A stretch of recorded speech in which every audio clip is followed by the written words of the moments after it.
Cipher. It's the Cipher. It's the Cipher.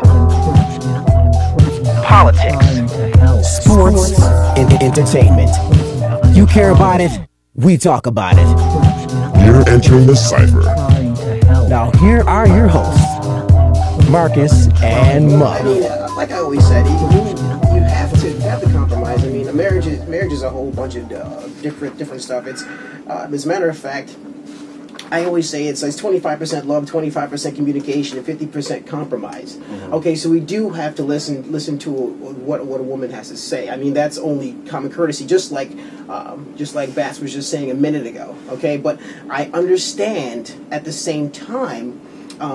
Being in that situation before, because I mean, when a woman says you have to talk, and when a lot of times, if you try to talk to a man at the wrong time, mm-hmm. I mean, it's like you listen. A man will listen, but listen in like the UN. We're listening to Omar Gaddafi the other day. Well, it's like this too, man. It's mm-hmm. like if you have pets, sometimes you may just want to pet your pet, right? Mm-hmm. But it's how you approach him sometimes. Mm-hmm. If you come to your pet in a certain way, mm-hmm. he may back off you like, hey, what's going on? But if you approach him a certain way, mm-hmm. he'll go ahead and let you pet him. I think men are a lot like that. Right. Now, I mean, in that scenario, the men are the pets, right? Yeah. We are. I mean, essentially. Sure. Well, I mean, there's a few things that we all know. I mean, there's just something about that phrase. It's almost like the alarm is going off, because mm-hmm. it's like, hey, we need to talk. First of all, there's a few things. It's usually something that we did, or something that somebody else did that she's worrying about us doing, or because we're always guilty by association. If a man did it, then every other man is going to do it. Mm-hmm. And it's never going to be anything that I want to talk about. It's never yeah, exactly. You know what I would like to hear one day? Mm-hmm. I'd like to hear my wife go, we need to talk. Okay, what do you want to talk about? How is it that the Bills are going to beat the New Orleans Saints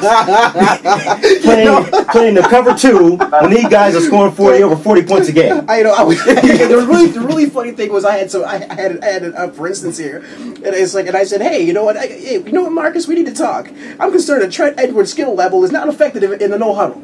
Or it's never like, hey, Marcus, we don't own an Xbox 360. I think we need to move forward with this. Let's do it together, honey. Let's go to the store today and get an Xbox 360. We'll talk all day. It's never ever anything like that. Now, I do have a face for radio, so I am doing the right thing here. Well, you know what? Like Steve Harvey says, I'll read you the first few lines from the chapter 3, mm-hmm. where in the name of the chapter is 3 things mm-hmm. every man needs: mm-hmm. support, loyalty, and the cookie. Mm-hmm. And he starts it off by saying, women are complicated creatures. You need stuff, mm-hmm. lots of it, mm-hmm. and you expect your man to provide it, mm-hmm. even if you haven't explained what it is you need and want, or even if what you needed and wanted 5 minutes ago is wholly different from what you need and want now. Mm-hmm. You know what I'm saying? I feel you. You know what I mean? That's pretty much what I just. That's pretty much what I just said. So they may want something, they don't even know what it is they need. The one thing is, even with Steve Harvey, I don't think that he was trying to understand women, and because I don't think we should waste our time trying to understand each other. To be totally honest with you. Listen. One more line from this, because this is actually funny. And this is even if what you need is different from what you want now, he says. And in fact, I've said over and over again jokingly that the only way a woman can truly be completely satisfied is to get herself 4 different men: an old one, an ugly one, a mandingo, and a gay guy. Mm-hmm. That pretty much sums it up right there. And even at that point, it still may not be totally satisfied. It's like, what's going on? We have $1 million now. We have no more bills. What's the matter? Nothing. What?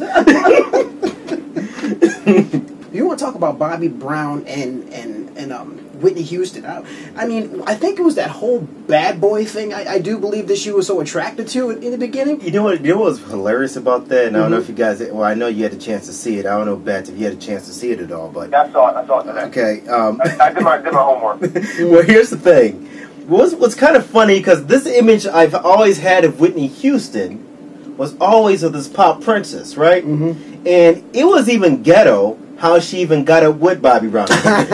She tapping him on the shoulder. That's stuff that girls do in high school when they like you. You know, they tap you on the shoulder. Who's that? Hey, no, I don't know who that was. You tapping him again. Yeah, it's me. You know, I thought she was like greatest love of all.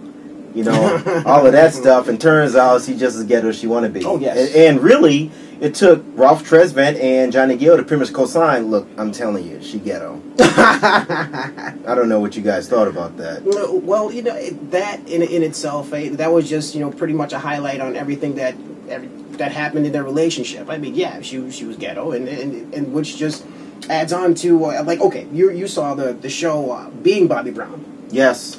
And if anybody's seeing that show, I hated the show, but I couldn't stop watching it. It was like a train wreck. Huh? It was like a train wreck, as I felt so bad. I mean, wow. That's reality show, period. Reality shows, period, by the way. I think that might have been the first time I actually watched a show where somebody had so much money and so much success. I mean, these people are obviously wealthy people, but I felt so sorry for them. Bobby.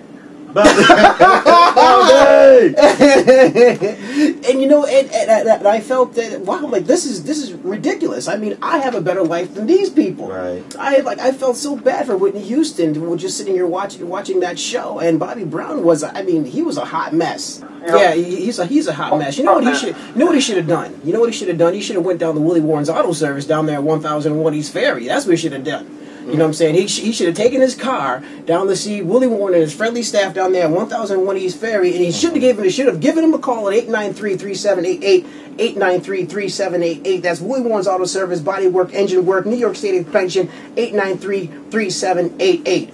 I mean, what do you guys think about that? You guys are... Well, you know, based on the fact that Superhead found Bobby Brown on her couch sleeping, you know, I think he might have needed to see Willie Warren's auto because his car probably wasn't working right. For a while. He was sleeping in the car for a while, so yeah, he could have saw Willie Warren's auto. And you know what's funny too, man? I hope you guys, people are listening, I hope you're able to see, because they're going to repeat it for 50 million times, this Behind the Music on Bobby Brown, and how bad he hit rock bottom. You kind of saw it happening, you know? And for him to, I mean, I'm imagining in my head, how did he arrive at Superhead's house, and how did that conversation go? You know what, that's actually... You know, it's like, you know, like... Imagine. Yeah, it's I think her name's Corinne Steffens is her actual name. And for people who don't know who Superhead is, she's an infamous video. Let me find the right word for that. Video vixen, maybe heathen. Heathen, you know, and she's notorious for sleeping with a lot of entertainers and that type of thing. She does nasty stuff on the internet. And and all that stuff. Okay, so she is infamous. But that said, Bobby Brown needed a place to lay his head, and he knocked on her door. She opens up the door and lets him in. He's sleeping on the couch, snoring. She gets a video camera, puts it on YouTube. Of course she does. Of Bobby Brown snoring, you know, talking about how much of a loser he is and that type of thing. And that's, you know, if that took for him to begin to get his life back in order, you know, then she did a great job. Because sometimes you have to hit rock bottom. Now, Bobby Brown. It's the Cipher. It's the Cipher.